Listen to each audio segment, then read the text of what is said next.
नमस्कार दोस्तों, मेरा नाम है अंकित और आप देख रहे हैं जय महाकाल चैनल। इस वीडियो को अंत तक देखिए ताकि आपसे कोई जानकारी मिस ना हो। इस वीडियो को लाइक भी कीजिए। आज मैं बात करने वाला हूँ दुनिया की सबसे स्ट्रॉन्ग संस्था जिसका नाम है UNSC, United nation security council. It's a part of United nation, founded in 1945 after the second world war.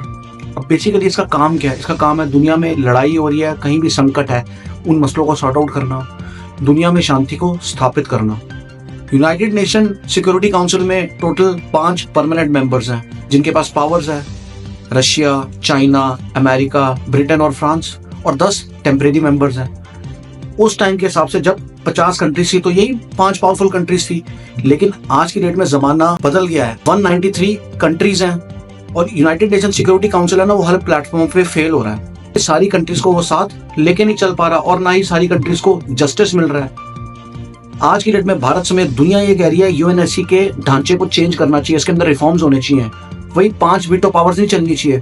अब ये जो 5 कंट्रीज हैं ये तो मनमानी करेंगे इनके पास वीटो पावर्स हैं, क्योंकि जिसके पास वीटो पावर है वो किसी भी फैसले को रोक सकता है। इसके कुछ एग्जांपल्स मैं आपको बताता हूँ यूएनएससी क्यों फेल है। रशिया यूक्रेन का वॉर हुआ, रशिया ने वीटो पावर यूज की, यूक्रेन को जस्टिस नहीं मिली। कोरोना की महामारी थी, तब यूएनएससी चुप था, कुछ नहीं कर पाया। टेररिज्म, साइबर क्राइम, जल और वायु की रिफॉर्म की बात होती है तो यूएनएससी कुछ नहीं करता। तो मतलब यूनाइटेड नेशन सिक्योरिटी काउंसिल अपनी मनमानी कर रहा है और वही 5 कंट्रीज उन्हीं की एक जागीर बन के रह गई है। इसीलिए भारत और दुनिया चाहती है इसके अंदर जल्द से जल्द रिफॉर्म्स हो। ये 1945 का टाइम नहीं है, अब ये 2025 का टाइम है। भारत ने तो खुल के आवाज उठाई है। भारत ने बोला यूनाइटेड नेशन सिक्योरिटी काउंसिल का क्या रिस्पॉन्सिबिलिटी है, सारी कंट्रीज को साथ लेके चलना। वीटो पावर अब एक एरिया में थोड़ी सीमित होकर रहेगी, पूरे वर्ल्ड के अंदर वीटो पावर स्प्रेड होनी चाहिए, जो कि नहीं हो रहा। इसीलिए भारत कह रहा है 5 परमानेंट मेंबर्स की जगह 10 करो और जो 10 टेम्परेरी मेंबर्स हैं 15 करो। 2 एशिया से लो, 2 अफ्रीका से लो, 2 लैटिन अमेरिका से लो, 1 पश्चिमी यूरोप से लो, जो कि कैपेबल है, उनको वीटो पावर दी जानी चाहिए। अफ्रीका में कितनी सारी दुविधाएं हैं, लेकिन उनको सुनने वाला कोई नहीं, क्योंकि वीटो पावर नहीं है। इन 5 कंट्री के पास ही वीटो पावर्स हैं, जो कि मनमानी कर रहे हैं। ये ना हो कि आप 5 परमानेंट मेंबर्स ना बढ़ाओ, आप टेम्परेरी मेंबर्स बढ़ा दो। यदि आप टेम्परेरी मेंबर्स बढ़ाते हो तो उससे तो यूनाइटेड नेशन सिक्योरिटी काउंसिल और वीक हो जाएगी। भारत दादागिरी नहीं कर रहा, सबकी आवाज सुनी जानी चाहिए यूनाइटेड नेशन सिक्योरिटी काउंसिल के अंदर। और 1945 का माहौल और था और आज का माहौल और है। ये भारत ने अपना स्ट्रॉन्ग जो है पॉइंट रखा है और कंट्रीज के साथ मिलकर। भारत को 50+ कंट्री सपोर्ट कर रही है। G4 समिट जिसका भारत भी मेंबर है, उसका मेंबर है जर्मनी, जापान, ब्राजील, ये भी सपोर्ट करा है। स्लोवाकिया ने अभी सपोर्ट किया है। अफ्रीकन यूनियन को G20 समिट में हिस्सा दिया भारत ने और अफ्रीकन कंट्रीज का दिल जीत लिया। तो 54 की 54 अफ्रीकन कंट्रीज भारत को सपोर्ट कर रही हैं। अमेरिका, फ्रांस और ब्रिटेन तो चाहता ही है भारत जो यूनाइटेड नेशन सिक्योरिटी काउंसिल का मेंबर बने। मालदीव्स और भूटान जैसे जो कंट्रीज हैं वो भी अब चाह रहे हैं कि यूनाइटेड नेशन सिक्योरिटी काउंसिल का हिस्सा बने। भारत की ये पिछले कुछ सालों में कूटनीति बहुत स्ट्रांग हुई है। भारत ने छोटे देशों से लेकर बड़े देशों की मदद की है। कोरोना वैक्सीन 100 से ज्यादा कंट्री में भारत ने पहुंचाई जब पूरी दुनिया के अंदर ग्लोबल क्राइसिस थे।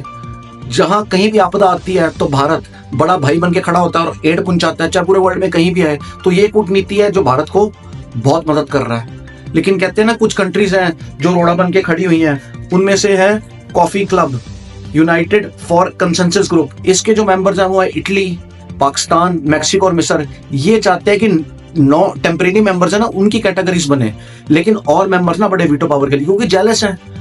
चाइना भी चुपचाप जो मीटिंग को ऑब्जर्व कर रहा है, क्योंकि पर्दे के पीछे चाइना भी नहीं चाहता ना कि भारत को वीटो पावर मिले।